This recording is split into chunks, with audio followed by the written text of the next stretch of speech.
કિસ્સો સામે આવ્યો છે માતા પિતા માટે, જ્યાં અત્યંત લાલબત્તી સમાન કિસ્સો સામે આવ્યો છે અને 10 વર્ષના બાળકીની ટાઈ હુકમાં ફસાતા મોત નીપજ્યું છે। વડોદરાના નવાપુરા વિસ્તારની આ ઘટના કે જ્યાં હિંચકા પર રમી રહેલા બાળકની ટાઈ ફસાતા મોત નીપજ્યું અને પરિવાર પ્રસંગમાંથી પરત આવ્યો અને કિશોર હિંચકા પર રમતો હતો ત્યારે ટાઈ હિંચકાના હુકમાં ફસાતા ગળે ટૂંપો આવી ગયો અને બાળકનું મોત નીપજ્યું। કિશોરને ખાનગી હોસ્પિટલમાં સારવાર અર્થે લઈ જતા તેનું મોત નીપજ્યું। એકના એક પુત્રનું અકાળે મોત નીપજતા પરિવારમાં શોકનો માહોલ છવાઈ ગયો છે। આરોગ્ય કેન્દ્રમાં તાપણા મામલે હવે કાર્યવાહી હાથ ધરવામાં આવી છે ત્યારે 2 કરાર આધારિત કર્મી બરતરફ કરવામાં આવ્યા છે। 2 કાયમી કર્મચારીઓને કારણદર્શક નોટિસ આપવામાં આવી છે। પ્રાથમિક રિપોર્ટમાં બેદરકારી ખુલતા પગલાં ભરવામાં આવ્યા છે। શાપર આરોગ્ય કેન્દ્રનો આ વિડીયો વાયરલ થયો હતો। શનિવારે આરોગ્ય કેન્દ્રમાં તાપણાનો વિડીયો વાયરલ થયો હતો અને ત્યારબાદ કાર્યવાહી હાથ ધરવામાં આવી છે।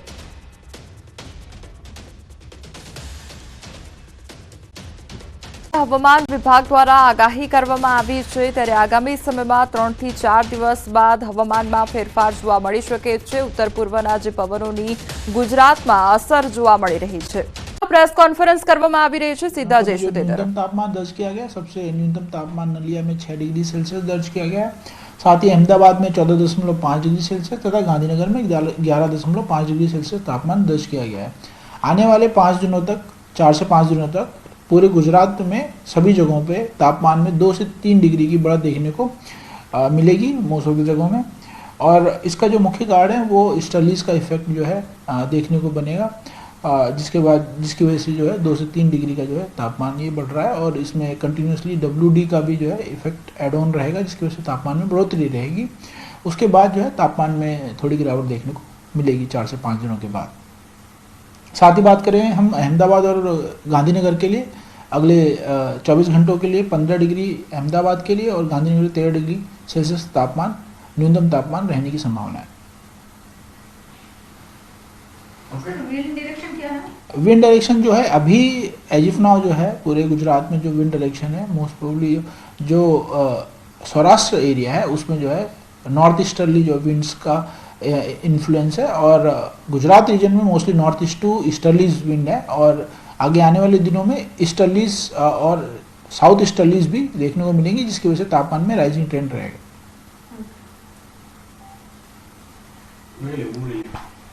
રાજકોટના જસદણ પંથકમાં લેન્ડ ગ્રેબિંગની ફરિયાદ કરનાર ઘનશ્યામ રાજપરાની હત્યા કરવામાં આવી છે।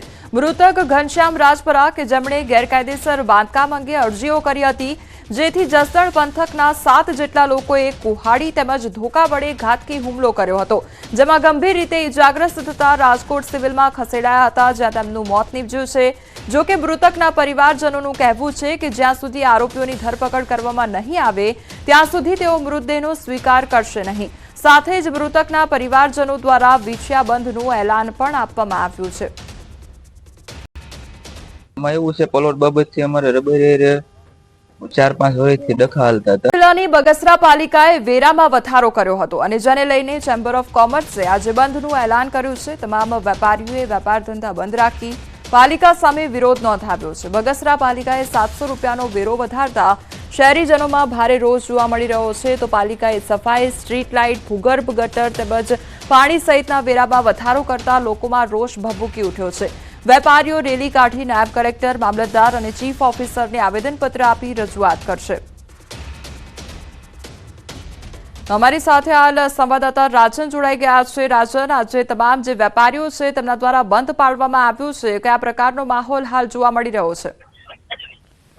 કોમલ, આમ જોવા જઈએ તો અત્યારે ચારે તરફ મોંઘવારીથી પ્રજા પીસાઈ રહી છે। આવા સમયે બગસરા નગરપાલિકાએ એક સાથે 700 રૂપિયાનો વેરો વધારા કરતા બગસરાના લોકો દ્વારા રોષ વ્યક્ત કરવામાં આવ્યો છે। Very association, chamber of commerce જેવી સંસ્થાઓ છે તેમણે બગસરા બંધનું એલાન આપવામાં આવ્યું છે। આજે બગસરા શહેર છે સજ્જડ બંધ છે અને પાલિકા દ્વારા કરવામાં આવેલા વેરા વધારાનો વિરોધ કરી રહ્યા છે। રેલી કાઢી અને આવેદન પત્ર પણ આપવામાં આવશે અને કોઈ પણ સંજોગોમાં નગરપાલિકા દ્વારા વેરા વધારો છે પાછો ખેંચવાની માંગ કરવામાં આવી રહી છે। કોમલ જી રાજન, સમગ્ર માહિતી બદલ આપનો આભાર। તો દાહોદમાં ધુમણી ગામે નિવૃત્ત પીએસઆઈ પર અન્ય પોલીસકર્મી દ્વારા હુમલો કરવામાં આવ્યો. પોલીસકર્મી અને તેમના પરિવાર પર હથિયારો સાથે હુમલો કરવામાં આવ્યો છે. પાર્કિંગ બાબતે ઝઘડો થયો હતો અને ઝઘડો થયાની અદાવતમાં હુમલો કરવામાં આવ્યો.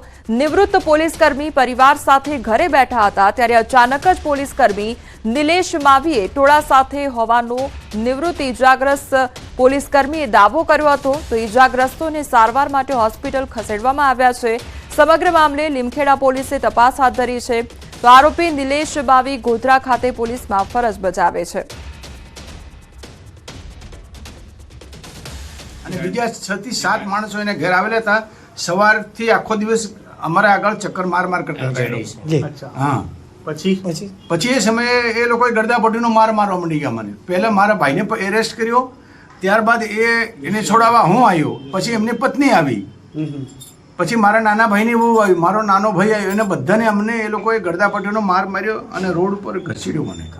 બીઆરટીએસ બસ પર પથ્થરમારો કરવામાં આવ્યો છે. બસના ડ્રાઈવર સાથે વાહન ચાલકોએ મારામારી કરી અને ટ્રાફિકમાં હોર્ન મારતા વાહન ચાલકોએ હુમલો કર્યો. તો પથ્થરમારાથી બસને મોટું નુકસાન પણ સર્જાયું છે. સહારા દરવાજા સ્મીમેર હોસ્પિટલ નજીકની આ ઘટના સામે આવી છે, જ્યાં બસ પર પથ્થરમારો કરવામાં આવ્યો, જેમાં બસને મોટા પાયે નુકસાન સર્જાયું છે. તો સુરતનો આ સમગ્ર મામલો સામે આવ્યો છે, જ્યાં સામાજિક તત્વોનો આતંક વધ્યો હોય તે પ્રકારની પરિસ્થિતિ જોવા મળી છે. કારણ કે એક નજીવી બાબતે આ હુમલો કરવામાં આવ્યો છે બસ પર, અને જેના કારણે બસના જે બારીના કાચ હતા તે પણ તૂટી ગયા હતા. બસને મોટા પાયે નુકસાન થયું હતું. તેમજ ચૂકવવા વીમાના 1.26 કરોડ પડાવવા કારસ્તાન રચવામાં આવ્યું અને સ્મશાનમાંથી મૃતદેહ બહાર કાઢવામાં આવ્યો અને ત્યારબાદ કાર સાથે સળગાવી દેવામાં આવ્યો.